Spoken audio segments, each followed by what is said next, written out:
source.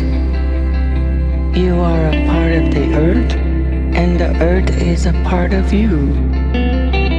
The blood that courses through your veins is like the sap that courses through the trees.